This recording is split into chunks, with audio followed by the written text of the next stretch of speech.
പെട്ടെന്നൊരു പുരുഷന്റെ മനസ്സിലോ പെട്ടെന്നൊരു സ്ത്രീയുടെ മനസ്സിലോ സ്വാധീനിക്കപ്പെടാവുന്ന രൂപത്തിലുള്ള സൗന്ദര്യങ്ങളും വേഷങ്ങളും രൂപങ്ങളും സ്വീകരിക്കുക എന്നുള്ളതാണ്.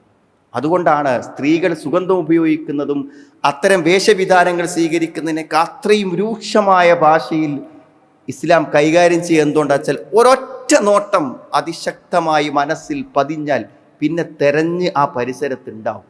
അത് മനുഷ്യൻ്റെ അവസ്ഥ. അതുകൊണ്ടാണ് ആണിനോടും പറഞ്ഞു പെണ്ണിനോടും പറഞ്ഞു, കുല്ലിൽ മുഅ്മിനീന യഗുള്ളൂ മിൻ അബ്സാരിഹിം, കണ്ണ് താഴ്ത്താൻ. നോട്ടം നോക്കിക്കൊണ്ടേയിരിക്കുന്ന ആളുകൾ ജോലിക്ക് പോയിട്ട് രാവിലെ മുതൽ വൈകുന്നേരം വരെ നോക്കിയിരിക്കുക.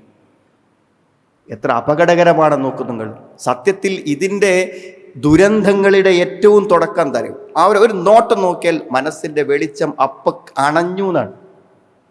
മനസ്സിനൊരു വെളിച്ചമുണ്ട് സുഹൃത്തുക്കളെ. സദാ നമ്മൾ ആസ്വദിക്കുന്ന അനുഭവിക്കുന്ന ഒരു പ്രകാശമുണ്ട് മനസ്സിൽ. അത് കരണ്ട് പോയ പോലെ മനസ്സിൻ്റെ വെളിച്ചം കെടാൻ അവിഹിതമായൊരു നോട്ടം മതി. അതുകൊണ്ട് അത്തരം സാഹചര്യങ്ങൾ ഇല്ലാതാക്കാം.